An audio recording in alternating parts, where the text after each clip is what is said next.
मित्रों, physical education online classes में आपका हार्दिक स्वागत है। जैसा कि हम अभी तक पढ़ा रहे थे भारतीय से इतिहास में सारी शिक्षा, इसके पश्चात हम पढ़ाएंगे शारीरिक शिक्षा का मनोविज्ञान, physiology of the physical education. Physiology of the physical education वास्तव में मनोविज्ञान ग्रीक शब्द का फिजियोलॉजी का हिंदी रूपांतरण है। ये दो शब्दों से मिलकर बना हुआ है, फिजियोज एंड लोगोस, सोल।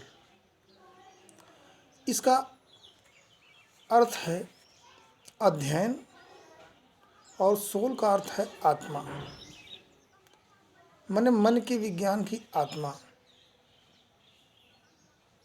इस कुछ हमारे मनोवैज्ञानिकों ने अपने विचार परिभाषाओं के रूप में व्यक्त किए हैं।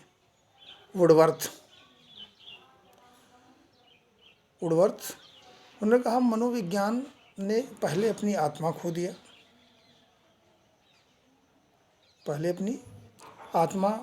खो दिया, उसके बाद दिमाग खोया, तत्पश्चात अंतर्विवेक भी खोया, फिर भी उसका विशिष्ट पहचान है।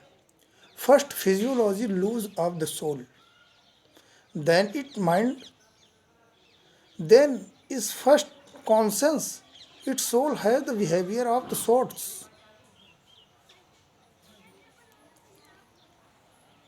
ये मनोविज्ञान के दूसरे हमारे मनोवैज्ञानिक थे। मनोवैज्ञानिक व्यवहार का विज्ञान है, फिजिबोरी। Physiology the science of the behaviour, मनोविज्ञान व्यवहार का निश्चित विज्ञान है। Physiology the positive science of the behaviour, Watson ने कहा। इसके बाद हम जो है मनोविज्ञान मानव चेतना के वर्णन और व्याख्या का प्रयास है। जेम्स ने कहा व्यवहार क्या है। व्यवहार को हम दो भागों में बांट सकते हैं। पहला है जैविक, जिसके द्वारा सजीव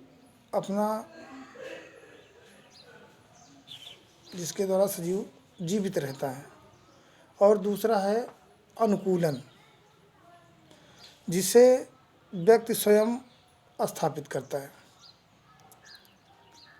मनोविज्ञान को व्यवहार का विज्ञान सर्वप्रथम किसने कहा था? वाटसन एवं फिलिप्पी ने। इसके बाद हम आते हैं मनोविज्ञान व्यवहार एवं अनुभवों का विज्ञान है।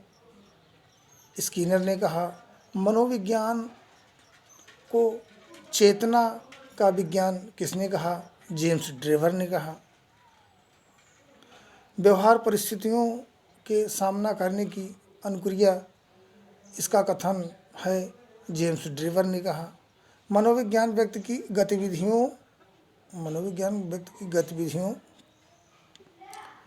गतिविधियों एवं उसके पर्यावरण से संबंध का वैज्ञानिक अध्ययन है, वुडवर्थ ने कहा। आज की शिक्षा प्रणाली किस पर आधारित है? यह प्रश्न हमारे 2010 के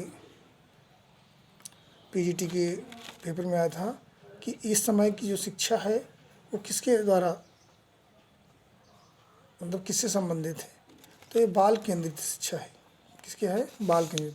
प्राचीन शिक्षा प्रणाली कैसी थी? एक ध्रुवी अर्थात मास्टर ही सर्वा होता था, जो गुरु था उसी के अंदर में। और आधुनिक शिक्षा कितने प्रकार की है? तो आधुनिक शिक्षा 3 ध्रुवी है। त्रिध्रुवी मतलब शिक्षक है, छात्र है और पुस्तकें हैं। स्वस्थ शरीर में स्वस्थ मस्तिष्क का विकास होता है, किसने कहा था? बहुत पुराना कथन है, अरस्तु ने कहा था। शिक्षा का संबंध व्यक्ति एवं समाज दोनों के कल्याण के लिए है, फ्रिडसन ने कहा।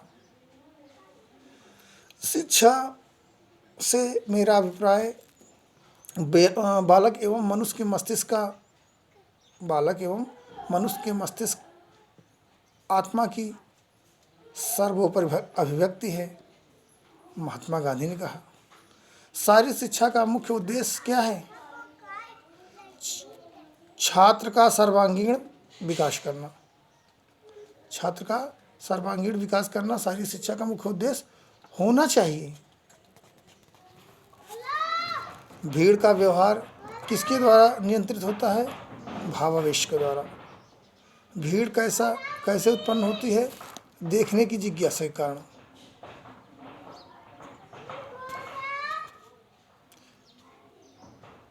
मित्रों, ये तमाम सारे मनोविज्ञान के हैं, चूँकि परिभाषाएं ज़्यादा है, इसको आप एक बार बुक लेकर के लिख लेना। लिखने के बाद तत्पश्चात फिर दोबारा इसको करना। और मित्रों, गुजारिश है, लाइक, सब्सक्राइब और शेयर करना ना भूलें, बेल आइकन की बटन दाबने के लिए। धन्यवाद। Bye bye.